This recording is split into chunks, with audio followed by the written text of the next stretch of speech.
All right, everybody. Next project. This is the tractor I built in 2001 for blowing snow. That was all it was pretty much designed to do, or built to do anyways. I have done other stuff with it, but it is pretty much was built for blowing snow. If the sun wasn't so crappy in my way, you could see it, sort of. All right, so go this way. Anyways, I put this thing together. It is running a Massey Ferguson, I don't remember what model, hydrostatic transmission in it. Well, the deal is with those is it's basically like an axle, an open diff axle. So I had to weld it up so that the spiders wouldn't spin inside it, so I could have true four-wheel drive. Well, that, and I didn't have the drive lines and all the stuff. Basically what I did was, I think it worked out, or I had them, no, I had that. Look, that's a factory drive line there. So I only had one drive line built, which is that drive line there. But anyways, my yokes are welded on there, and it isn't straight. They go anyways. So, and going down the road, it rode however fast this thing will go. That thing is, they are singing, and you can hear it and vibrating and all that stuff. But anyways, the bearings, seals are out in that, so I am going to take that transmission out, and I got a transmission out of a 256 Versatile that I'm going to put in there. 3-speed transmission. That's a 4-speed, but it's either or. This was a 2670 case is what this used to be originally. That's what the frame is, the frame and the nose. The cab is off of a 8820 John Deere combine, and pretty much the PTO, everything underneath is 8820 or 2620 or 2670 case. Not Case International, Case, the old white and orange cases. So the engine is out of a bus that I picked up. It's a 5.9 Cummins, 160 horse. I think it's a 90, I believe. I don't remember. Anyways, it had a Allison automatic 4-speed transmission on it. And in this picture right here, in this video right here, that is what is in it right now. It is a 5.9 Cummins with an Allison automatic transmission on it. The Allison automatic transmission runs the PTO. So I have 4 gears for the PTO. It works fine. The downfall is with it, when you start putting the load, the Allison transmission starts bogging down or slowing down, and you have to give it throttle to get it back up to PTO RPM. It wasn't a big problem. It's just not direct drive.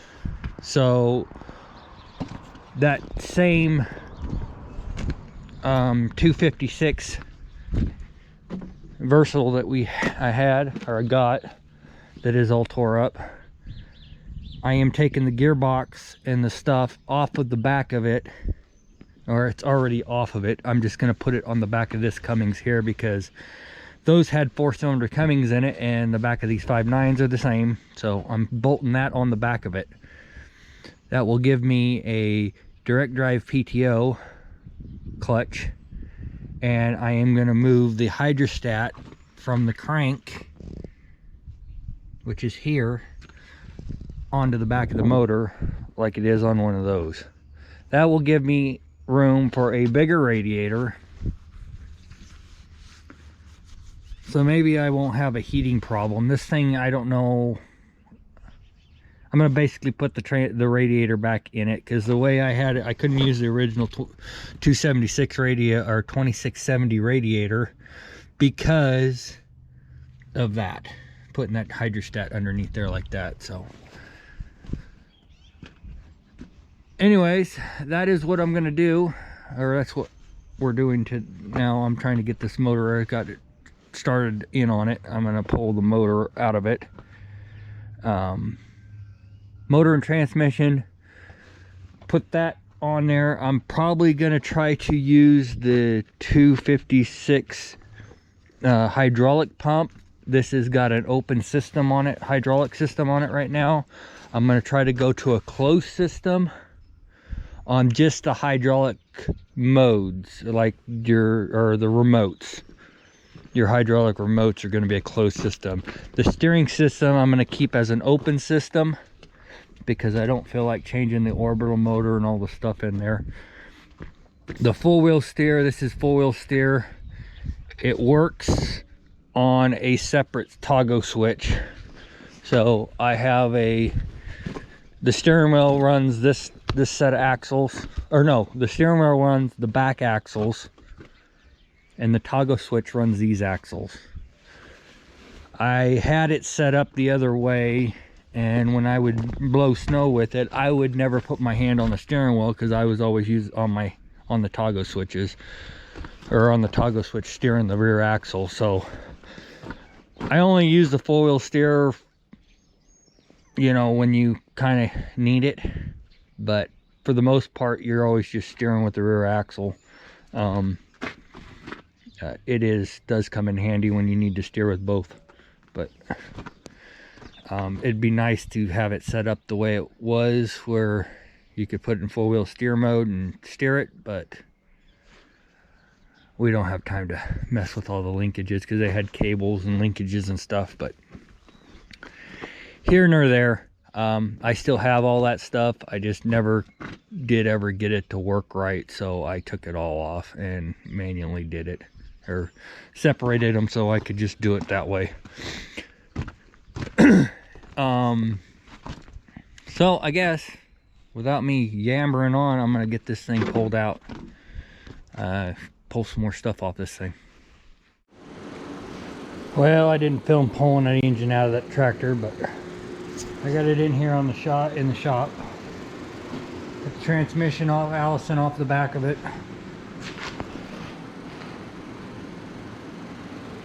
That's what's going on it. There's the PTO clutch, and then the upper is where the hydrostat goes. Looks like I'm hoping I don't have to change the bell housing out.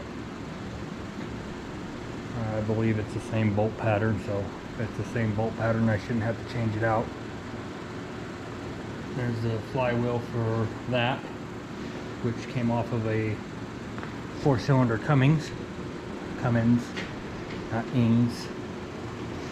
So I do a little different things here. I think I'm going to take this pump off the side here, because it's no good. That was hooked to my steering. It was a little sluggish. So I'm going to take that pump off and put that pump, which is off of the 256, on it. Closed system. And then I think I'm going to take this pump here and move it down here, down underneath, and make a mounting belt down there, run it off the belt. That came off of, I believe that did come off that 8820 that I pulled the cab off of. So I needed more hydraulics than what that pump had, and that one was sitting there and it was simple, so I built them out and put it up there. But I'm trying to maybe get air conditioning in this thing, and that's where the air conditioner is going to go, is up there, because that is an AC bracket. So if I move that down here. That'll free that up there, and I have a pulley to run it off of, so it shouldn't be alright. So I guess in the morning I'm gonna get that flywheel bolted on there, and then get my get that thing mounted on there. The only thing I do have a problem with is I do not have a pump, a hydrostatic transmission to bolt onto that. The one that was on there, it was all rusted up internally, so that can't get used. So, but it's the same style as the one that I had on this engine on the front. But the problem is the shaft needs to be 14 spline, and I have a 21 spline. So I'm thinking I'm going to take that pump that was on here and take the shaft, use the shaft on it, and put it in my pump, because it's old stuff and they're very hard to get anymore. So what I'm dealing with now is doing that. So I gotta put that, I'm gonna have to get the parts for that, which aren't here. Why would they be? They're never where you want them or need them. So anyways, I gotta go get those to tear the pump apart so I can put the shaft in it so I can mount it to this. Nothing's ever simple. Of course, it's me, and I don't ever make anything simple. So what I should have done is probably just put the transmission that I needed to on the drive part underneath it and ran the thing with that thing running the PTO, and been done with it. But I'm trying to make it better. So it was very tiresome to run, and it wasn't because of it's not because of this, or it was just the way I got hydraulic valves and stuff inside the cab. So anyways, tomorrow will be another day. Catch you tomorrow. Well, bit of an update on it. So I have the pump mounted on.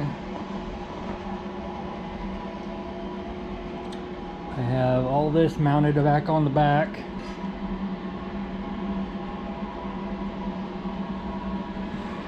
I had to, I guess I should have videoed that. I changed the shaft out on this because I had a shaft.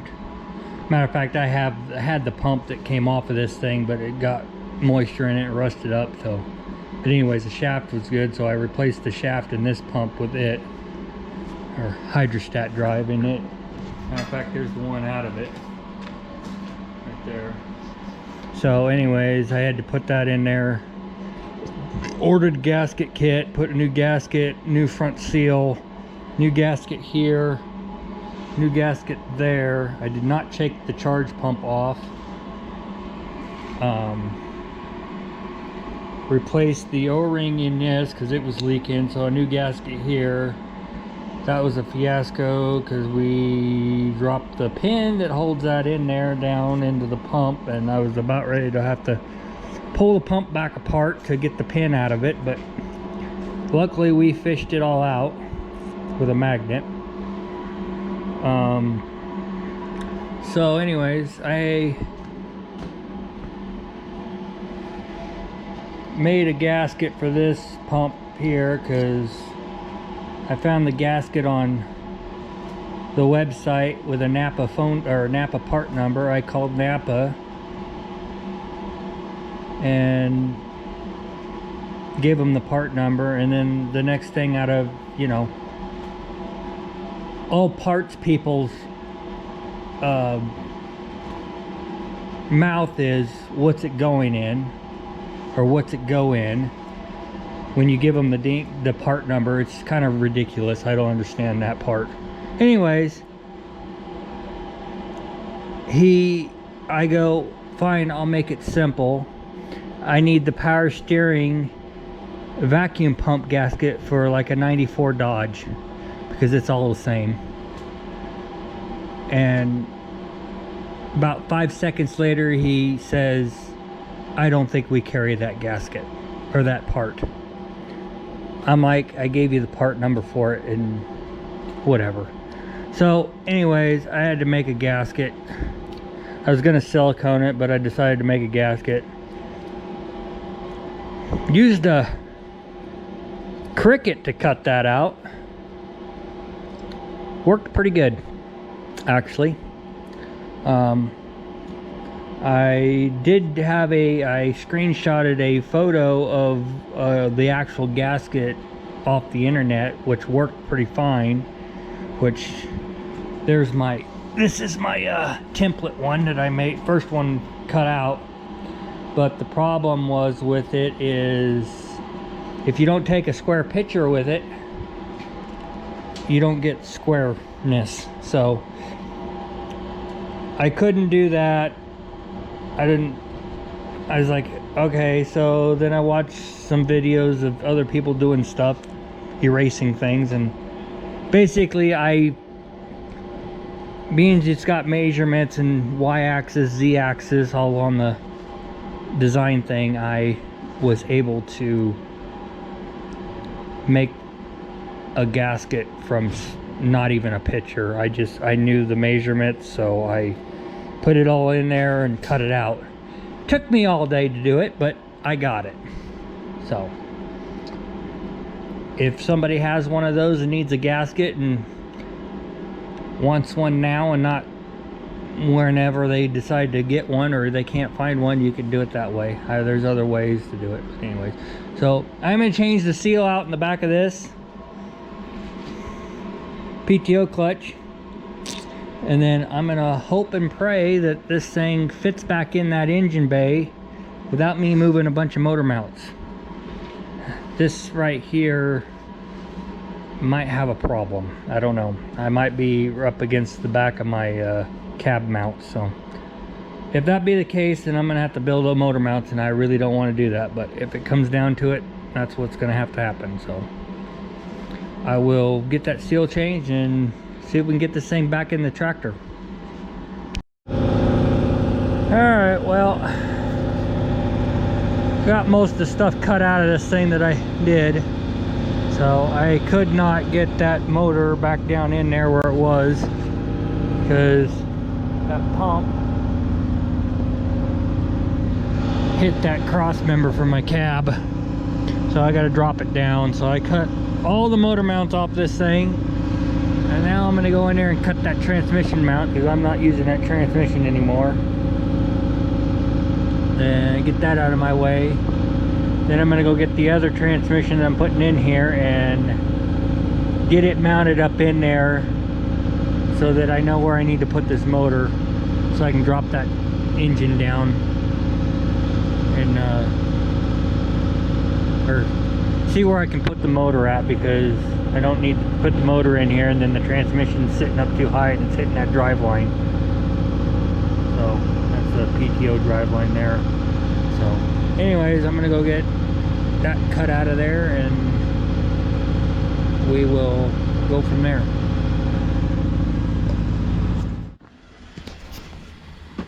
Well, we're still working on it. So getting the back motor mounts for the built right now. I got the transmission up underneath there and bolted in. Those mounts are made. So I put that in. I think I said I was going to put that in before I put this engine in, because I didn't know if I was going to have to determine where this engine had to sit with that transmission. But I could have put the motor in and not worried about it. It's down lower than the drive line for the PTO. So I'm working on the mounts on there. I'm cutting this one off right now, getting that one ready to go. And then I think in the front, I had this engine sitting basically rocked back in here originally, and now it's going to sit in here flat. I was hoping I could basically set it down a lot lower, but under the circumstances I can't do that because that driveline, the way the PTO clutch is on this thing and the driveline is on there, it hit a bunch of stuff. So it's pretty much going to be sitting in the same height, except the front of the motor is going to be a lot lower than it used to be, so which is nice. And then I did move the motor forward, so I moved it forward that much right here, because this used to be right up, well, pretty close to the back of this. So I moved it forward that much to get that to clear my cab mount. So that's the whole reason why I couldn't use the original motor mount, is because of the way that thing sits in there now, where that Allison was down underneath that. So anyways, plugging away at it. So I should have the back mounts done today, depending on what the weather or the sun's gonna do. I don't know what time it is, but the front mount should be easy. I'm trying to debate if I want to bolt it in here, if I'm just gonna weld the sucker in here and be done with it. So I guess the only reason why I'd be bolting it in is if I was going to pull this motor out and put something bigger in it. But you know what, due circumstances, I think this is probably the last motor thing I'm going to do to this thing. So I'm pretty sure it does everything I need it to do. I mean, I could always use more horsepower, but what else? It doesn't matter. It blows snow just fine. So so I think I might just weld this one, weld the cross member across here, and then weld the ears coming up instead of bolting it in. So we'll see what I feel like when I get to there. I'm welding the back ones in, but it don't really matter. So anyways, I'm trying to cut a piece off that other side and get it done so I can get it, and then I'll cut one off of this side, for this side, my upright piece right here. So that is 1/2-inch plate, so it should be more than stout enough to hold that up. It held it up before, I'm sure it'll hold it up again. So all right guys, well, we got the back mounts made, so I just got to weld them up.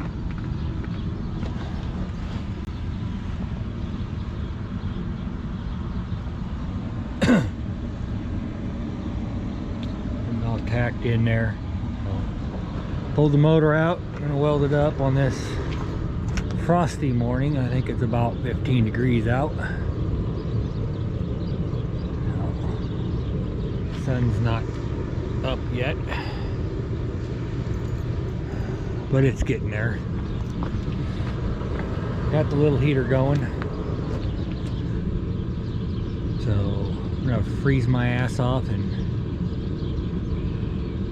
weld these on. That is a better look at that transmission. I got it mounted up in there. I welded that piece of square tubing in there for a cross member, being there's nothing between here and this axle and that axle. So I had a piece in there before to hold the old transmission, so I welded another piece in there just to stiffen it up a little bit.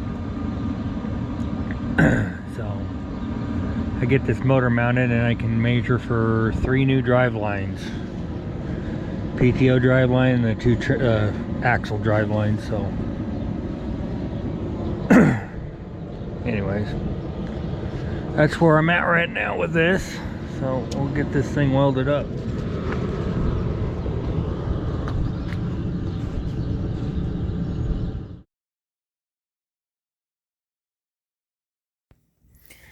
Hey everybody, well, I decided to tell you guys a few things on this tractor, or actually one thing. So the transmission that was in it was off that Harvester, Massey Ferguson Harvester, and that was a transmission and the differential all in one, and that's why it had an open diff in it for the wheel brakes. So when you steered it, you can push down on one left or right wheel and lock it up.